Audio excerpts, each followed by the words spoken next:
Assalamualaikum, selamat pagi dan salam Malaysia Madani. Anda bersama saya Nur Zamri dalam Berita Pagi edisi hujung minggu 3 Disember 2023. Baik saudara, kita mulakan dengan perkembangan banjir di Kelantan. Jumlah penduduk terjejas bertambah di mana 2,542 penduduk daripada 774 keluarga dipindahkan ke pusat pemindahan sementara PPS. 3 PPS baru dibuka menjadikan 14 PPS beroperasi setakat ini. 3 PPS berkenaan masing-masing di Pasir Mas iaitu SK Gual Tinggi, SK Sri Kiambang serta Masjid Mukim Padang Licin. 2 sungai utama merekodkan melebihi paras bahaya iaitu Sungai Golok di Rantau Panjang dan Sungai Kelantan di Kuala Besar, Kota Baru. PAS mengekalkan kerusi Parlimen Kemaman selepas calonnya Datuk Seri Dr. Ahmad Samsuri Mukhtar memenangi pilihan raya kecil Parlimen itu dengan memperolehi 64,998 undi.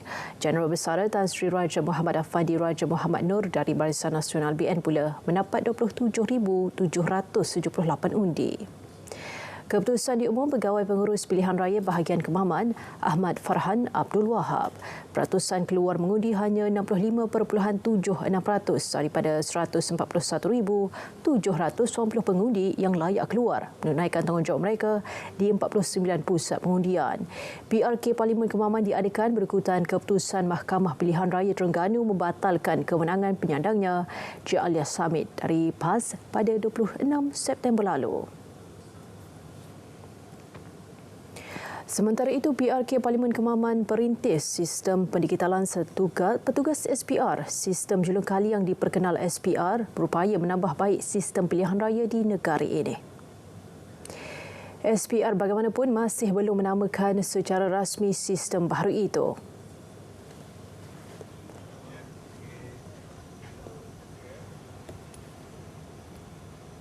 Yang ini nanti kita akan beritahu lah. Sebab yang ini untuk kali pertama KTM itu semua maklumat itu dalam sistem. Kita tengok segi kelancarannya. Sebelum ini kita punya pegawai kita, pegawai pemimpin kita yang masuk ke data-data untuk orang 13, 14, 15. Saudara, lebih banyak bengkel akan dianjurkan bagi menghasilkan kandungan yang menerapkan nilai-nilai Islam. Menteri Komunikasi dan Digital Fahmi Fadil berkata, inisiatif tersebut bertujuan untuk mengasah bakat dalam menghasilkan kandungan berunsur Islamik yang lebih menarik dan diminati ramai. Ada beberapa idea saya sendiri nampak mungkin kita boleh usahakan sama ada melalui dana kandungan digital ataupun agensi seperti My Creative Ventures dan MDEC. Jadi ada beberapa perkara yang mungkin boleh diterapkan ke depan. Beliau berkata demikian kepada media selepas menjadi panel pada World Quran Convention. Sementara itu, dakwaan pihak tertentu kononnya lebih ramai ahli parlimen dari kerajaan akan menyokong Perikatan Nasional hanya spekulasi semata-mata. Jadi bagi saya ini adalah perkara yang sentiasa akan disebut-sebut oleh mungkin dari pihak pembangkang kerana ada di kalangan mereka yang menyebut tu daripada Parti Bersatu dan mereka sekarang dalam panic mode. Kalau boleh kita cari titik untuk berdamai. Jadi hentikanlah idea-idea kreatif ni. Saya tak pasti adakah idea-idea ini terlalu Islamik ataupun tidak. Tiada kebocoran maklumat rekod peribadi serta perbankan dengan pelaksanaan identiti digital nasional atau Digital ID. Justru orang ramai tidak perlu bimbang untuk mendaftar Digital ID yang akan bermula sepenuhnya tahun depan. Cryptography certificate berdasarkan kepada public security infrastructure yang mana kita mengesahkan kita adalah orang yang sama seperti dalam IC kita dan perkalaan data kerajaan dan kita keluarkan sertifikat. Dalam sertifikat kita ni dia tidak ada data peribadi. Dia just ada nama kita dan kod yang unik kepada diri kita untuk online transaction. Representing ourselves dalam alam maya, alam dunia cyber. Dia very simple. Digital ID tidak akan menggantikan MyCard sedia ada, sebaliknya memperkukuhkan keselamatan MyCard.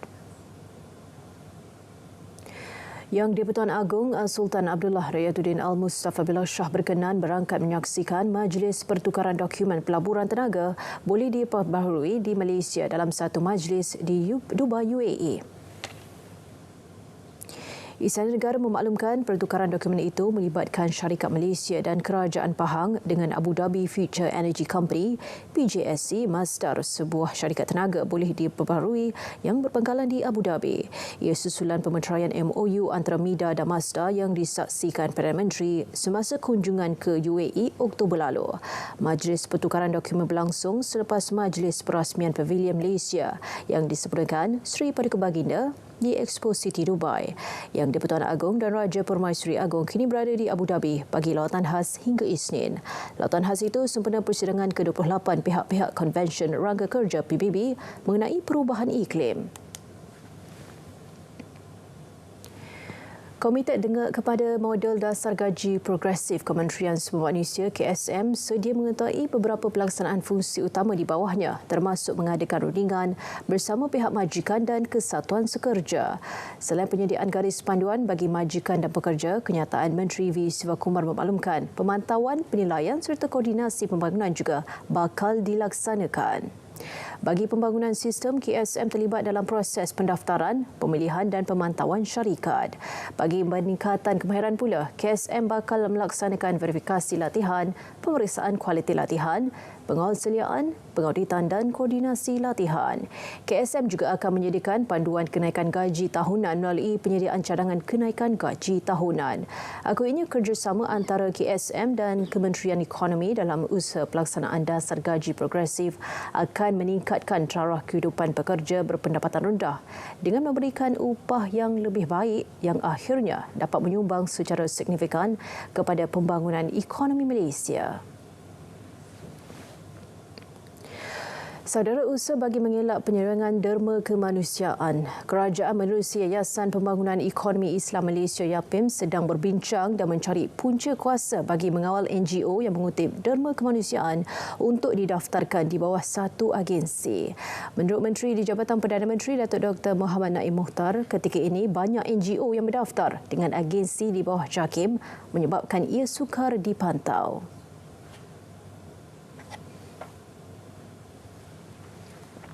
Untuk kita lihat, kita dapatkan satu punca kuasa yang kita bincangkan nanti supaya NGO yang melibatkan tabung-tabung kewangan macam ni untuk mereka ini daftar melalui YAPIM.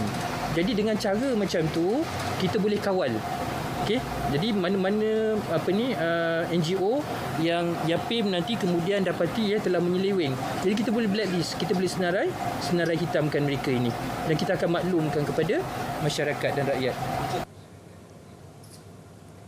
Wartawan RTM Mohan Jinasami merangkul anugerah penyampai berita bahasa Melayu terbaik kategori Bukan Melayu daripada Kerajaan Tamil Nadu dan Kumpulan Media Desam. Trofi kemenangan dan sijil disampaikan oleh tokoh wartawan India, Nakhiran di Chennai.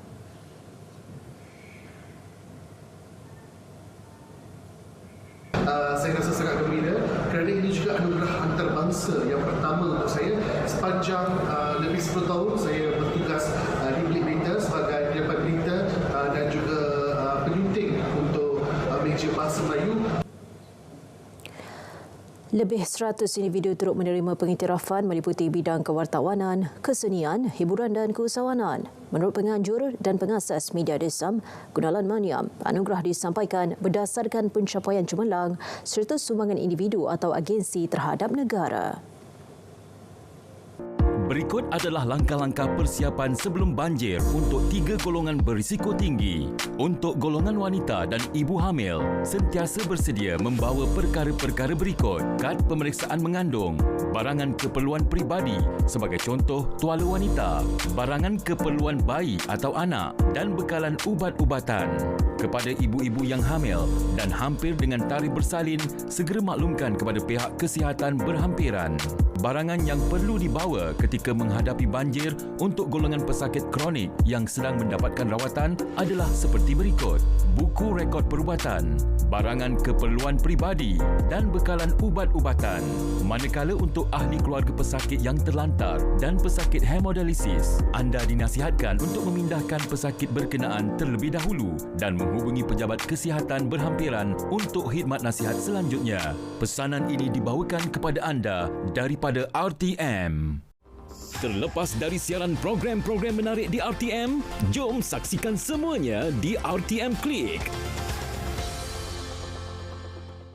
Saudara, teruskan sokongan dan bantuan untuk rakyat Palestin. Dari sungai ke segara Palestin pasti merdeka. Berita pagi diteruskan dengan edisi Sabah.